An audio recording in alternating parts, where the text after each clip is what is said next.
Donc aujourd'hui, on va parler d'humilité. Donc l'humilité, c'est, pour le définir, comme se voir tel que l'on est, se voir à sa juste valeur, se positionner à sa juste place. Donc l'humilité, ça vient du latin, c'est le mot humus qui veut dire terre. Et en effet, Adam, il a été formé à partir de la terre. On doit se rappeler que nous sommes les créatures de Dieu, lui créateur et nous créatures. C'est quelque chose que le diable avait oublié. Lui, au lieu de se satisfaire de sa place de créature de Dieu, il a voulu prendre la place de Dieu. C'est lui le premier qui a commis le péché d'orgueil. Et après lui-même avoir été orgueilleux, il a soufflé l'orgueil à l'homme, Adam et Ève qui vivaient en parfaite communion avec Dieu dans le jardin, qui étaient parfaitement soumis à Dieu. Sous la tentation du serpent, ont décidé de même choisir ce qui était bon pour eux. Dieu avait dit de ne pas toucher au fruit de la connaissance du bien et du mal, mais ils ont voulu eux-mêmes faire leur propre choix et désobéir à Dieu. Donc, après l'orgueil, après avoir entraîné la chute du diable, a entraîné la chute des hommes. Donc on va commencer avec un premier passage dans 1 Pierre, chapitre 5, versets 5 à 7. De même, vous qui êtes jeunes, soyez soumis aux anciens, et tous dans vos rapports mutuels, revêtez-vous d'humilité, car Dieu résiste aux orgueilleux, mais il fait grâce aux humbles. Humiliez-vous donc sous la puissante main de Dieu, afin qu'il vous élève au temps convenable. Et déchargez-vous sur lui de tous vos soucis, car lui-même prend soin de vous. Donc on voit déjà que Pierre fait le lien entre humilité et soumission. Donc là, il évoque la soumission aux anciens. Donc le Seigneur a établi un ordre dans son Église, il a placé des personnes à certaines positions d'autorité, et il demande aux autres de s'y soumettre. Et se soumettre aux anciens, c'est également se soumettre à Dieu. On ne peut pas se dire soumis à Dieu si on ne respecte pas l'ordre que le Seigneur a placé. Et donc Pierre va plus loin que simplement dire soyez humbles devant les anciens, mais il dit soyez humbles les uns envers les autres. Soyez humbles devant tous vos frères et sœurs. Donc quand on se revêt d'humilité les uns envers les autres, on est au service les uns des autres. On voit vraiment l'autre comme au-dessus de soi-même. Humiliez-vous donc sous la puissante main de Dieu, afin qu'il vous élève au temps convenable. Un excellent exemple de ce verset dans la parole, c'est David. David, donc lui qui était berger, Dieu envoie Samuel pour l'oindre pour roi sur Israël. Donc avant d'être oint, David était berger. Après avoir été oint, David était toujours berger. Il n'est pas allé réclamer sa couronne.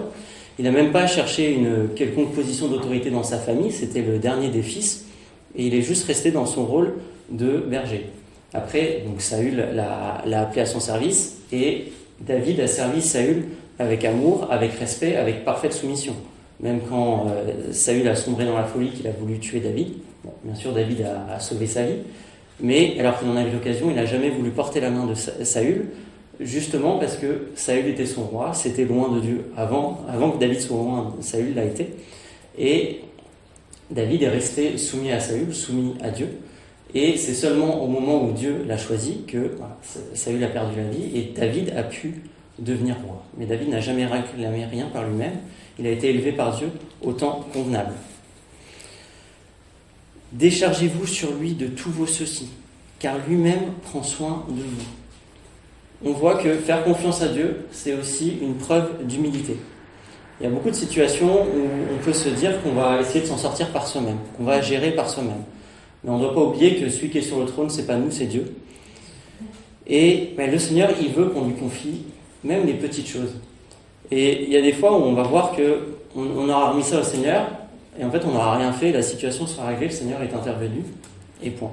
C'est pas toujours comme ça. Des fois, quand même, on doit faire notre part. Mais quand on fait notre part, on le fait sous le conseil de Dieu. On applique les stratégies de Dieu dans cette situation. Parfois, il va nous parler dans la prière, il va nous parler dans la parole. Parfois, on va voir que il a ouvert une porte, une situation, il a donné une opportunité pour résoudre la situation, pour accéder à ce à quoi on avait besoin. Mais on n'applique pas nos propres stratégies.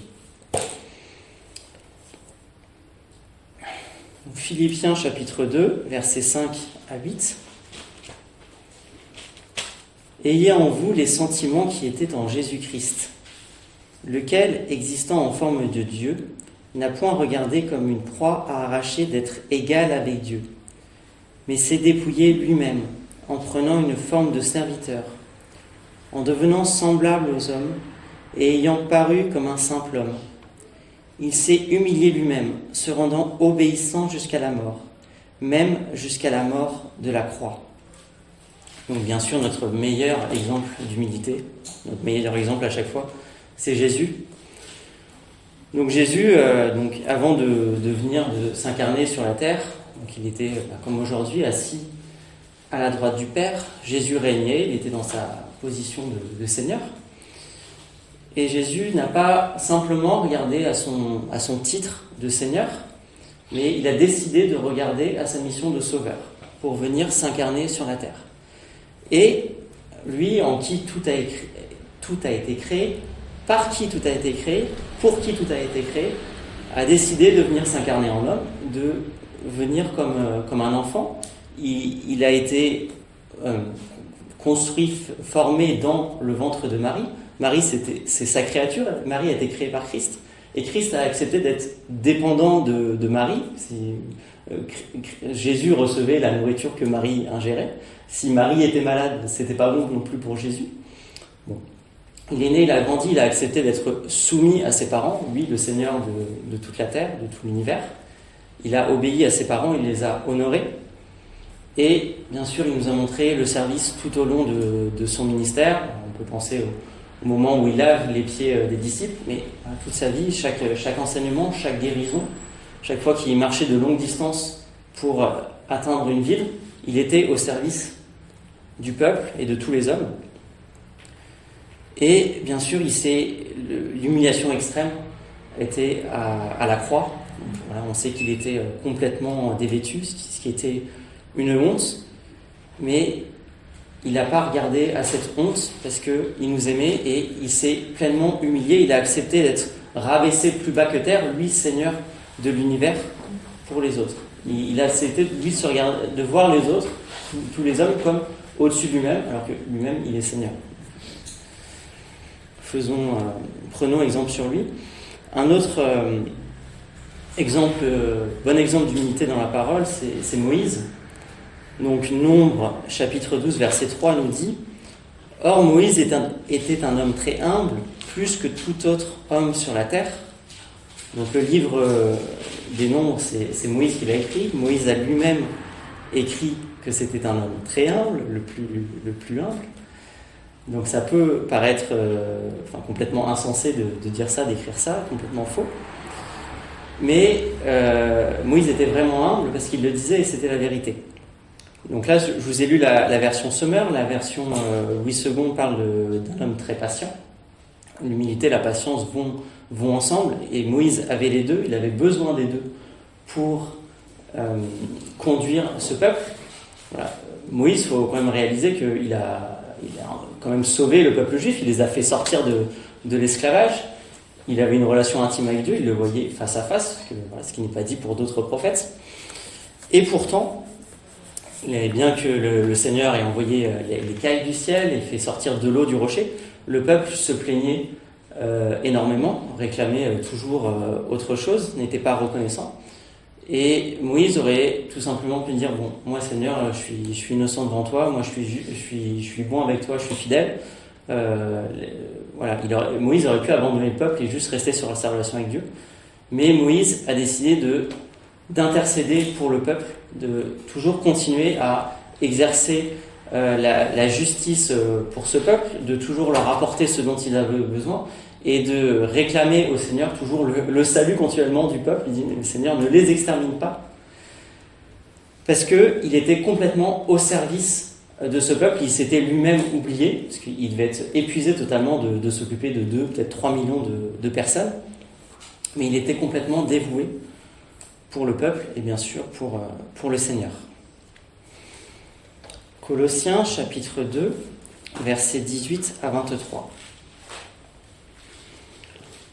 Qu'aucun homme, sous une apparence d'humilité, et par un culte des anges, ne vous ravisse à son gré le prix de la course, tandis qu'il s'abandonne à ses visions et qu'il est enflé d'un vain orgueil par ses pensées charnelles, sans s'attacher au chef dont tout le corps assisté et solidement assemblé par des jointures et des liens, tire l'accroissement que Dieu donne. Si vous êtes mort avec Christ au rudiment du monde, pourquoi, comme si vous viviez dans le monde, vous impose-t-on ces préceptes ? Ne prends pas, ne goûte pas, ne touche pas. Préceptes qui tous deviennent pernicieux par l'abus et qui ne sont fondés que sur les ordonnances et les doctrines des hommes. Ils ont à la vérité une apparence de sagesse, en ce qu'ils indiquent un culte volontaire, de l'humilité et le mépris du corps, mais ils sont sans aucun mérite et contribuent à la satisfaction de la chair. Donc voilà, on vient de dire plusieurs fois que c'était important d'être humble, d'exercer l'humilité, mais on voit ici qu'il peut y avoir une fausse humilité, quelque chose qui se fait passer pour l'humilité, mais qui ne l'est pas.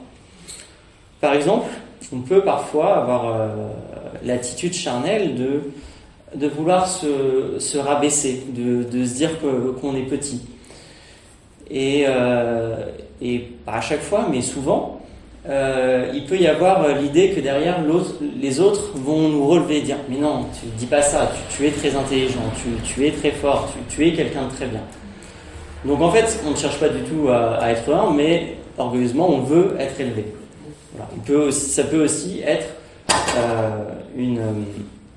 de l'indignité, une mauvaise vision de soi-même. Mais dans ce cas, on se rabaisse, on a une vision qui est fausse de soi-même. Ça n'est pas de l'humilité parce que c'est quelque chose qui est faux. Le Seigneur n'aime pas le mensonge. Donc ça n'est pas bon non plus. Romains, chapitre 12, verset 16. Donc je lis en version parole vivante. Que vos sentiments vous rapprochent les uns des autres.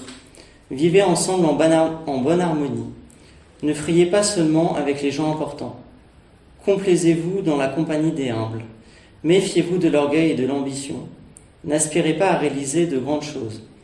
Adonnez-vous aux tâches modestes. Ne vous surestimez pas, ne soyez pas de ceux qui savent tout mieux que les autres. Ne vous croyez ni meilleur, ni plus sage que vous ne l'êtes.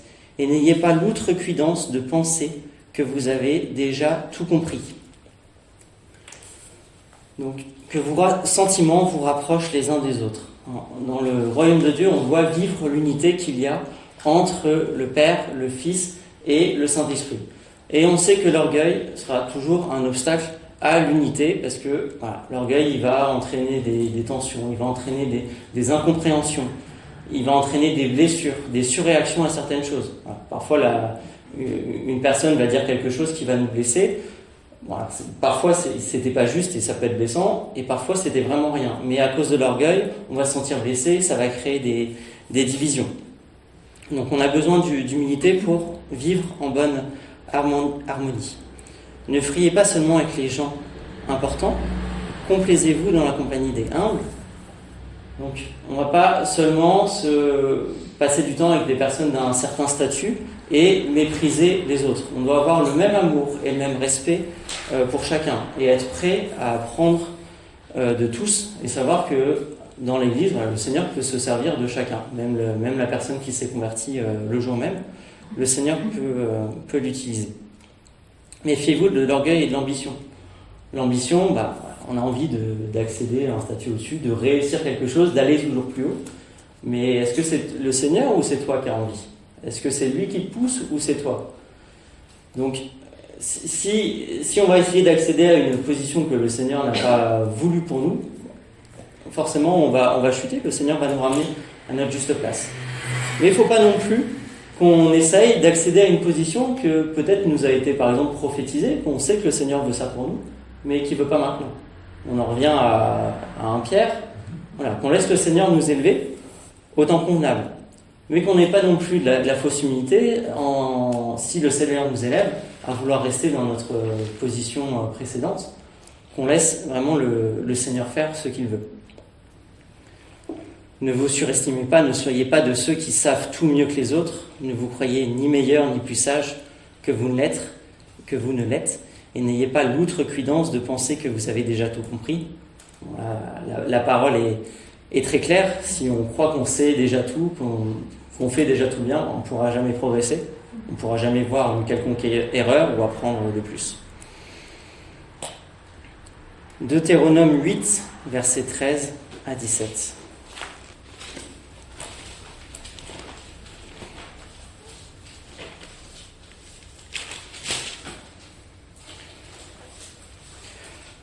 Lorsque tu verras multiplier ton gros et ton menu bétail, s'augmenter ton argent et ton or, et s'accroître tout ce qui est à toi, prends garde que ton cœur ne s'enfle et que tu n'oublies l'Éternel ton Dieu, qui t'a fait sortir du pays d'Égypte, de la maison de servitude, qui t'a fait marcher dans ce grand et affreux désert, où il y a des serpents brûlants et des scorpions, dans des lieux arides et sans eau, et qui a fait jaillir pour toi de l'eau du rocher, le plus dur, qui t'a fait manger dans le désert la manne inconnue à tes pères, afin de t'humilier, de t'éprouver, pour te faire ensuite du bien.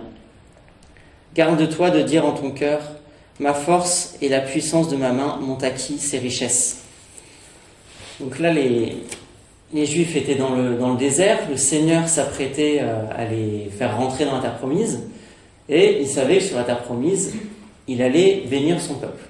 Le peuple allait voir son menu bétail, son gros et son menu bétail augmenter, l'argent et l'or augmenter également.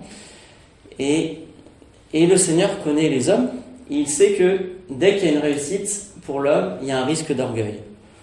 Et les hommes, voilà, on doit être vigilant parce que, les hommes et les femmes, on doit être vigilant parce que on peut s'enorgueillir de beaucoup de choses. Alors, il y en a certains qui vont s'enorgueillir parce qu'ils ont de l'argent, parce qu'ils ont un bon travail, parce qu'ils sont beaux.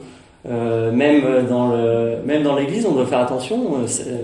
On peut être tenté de s'enorgueillir d'appartenir à une certaine église, de connaître tel ou tel prédicateur. Donc le Seigneur rappelle que toutes ces bonnes choses que les hommes peuvent recevoir, toutes ces réussites qu'il peut y avoir, viennent de la grâce de Dieu. Paul nous le rappelle aussi, le Seigneur le rappelle d'abord à Paul dans son écharde qu'il a eue dans la chair. Donc cette écharde, il y a plusieurs théories sur qu'est-ce qu'elle est, mais peu importe, en fait, ce qui est important ici, c'est le but de cette écharde, c'était d'empêcher Paul de s'enorgueillir.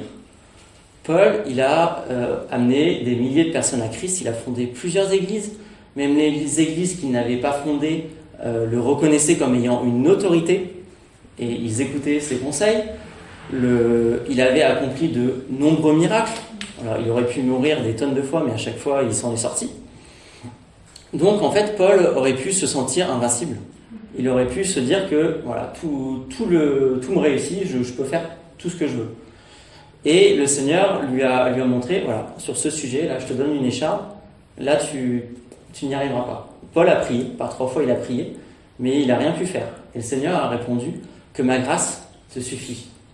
Ma grâce te suffit. Donc en fait, voilà, toutes ces réussites de Paul, c'était pas Paul, c'était la grâce de Dieu. Et le Seigneur s'est assuré que Paul ne puisse jamais oublier cela. Et que ce soit la même chose pour nous, même si voilà, le Seigneur ouvre des portes, fait de grandes choses à travers nous, qu'on n'oublie jamais que c'est le Seigneur. Il dit, quand je suis faible, c'est là que je suis fort. Justement, parce que ça vient du Seigneur. Et si on ne laisse pas le Seigneur faire, le Seigneur ne peut pas faire. Tout comme Gédéon a dû réduire son armée, parce que si l'armée était trop grande, le peuple automatiquement se serait dit que c'est eux qui avaient vaincu. On doit laisser le Seigneur récupérer toute la gloire. Sur la même idée, Jérémie chapitre 9, versets 23-24. Ainsi parle l'Éternel, que le sage ne se glorifie pas de sa sagesse, que le fort ne se glorifie pas de sa force, que le riche ne se glorifie pas de sa richesse, mais que celui qui veut se glorifier se glorifie d'avoir de l'intelligence et de me connaître, de savoir que je suis l'Éternel, qui exerce la bonté, le droit et la justice sur la terre. Car c'est à cela que je prends plaisir, dit l'Éternel. Donc le Seigneur nous dit de pas nous glorifier de la richesse, de la force, de la richesse. Et en fait, il nous rappelle que ce dont on doit réellement se réjouir, la véritable gloire, c'est de le connaître. La véritable gloire, c'est d'être intime avec le Seigneur, c'est d'être sauvé. Mais on pourrait se poser la question, qui dans cette situation est glorieux? Celui qui a été sauvé ou celui qui a sauvé? Évidemment, c'est celui qui a sauvé qui doit recevoir la gloire. Toute la gloire revient toujours au Seigneur. Philippiens chapitre 2, versets 3 à 4.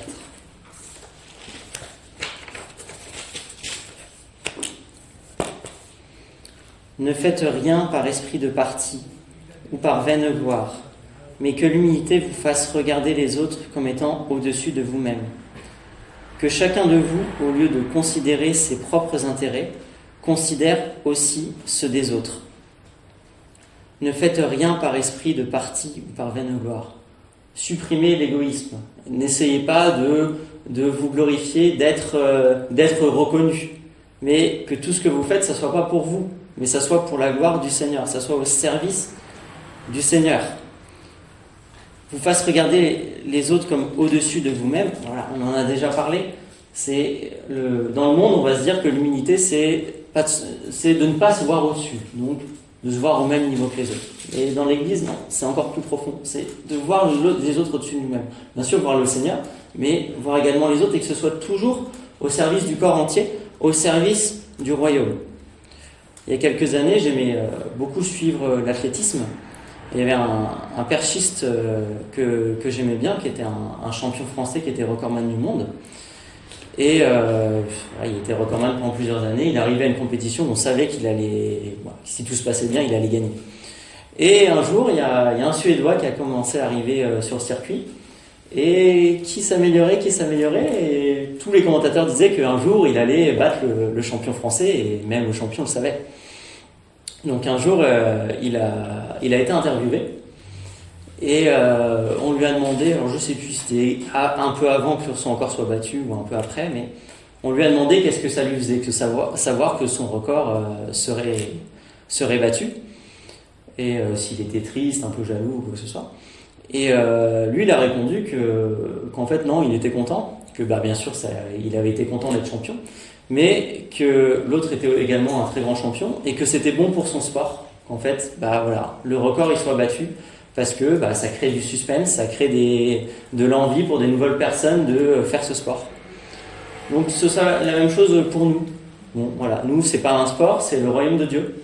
Donc qu'on ne vise pas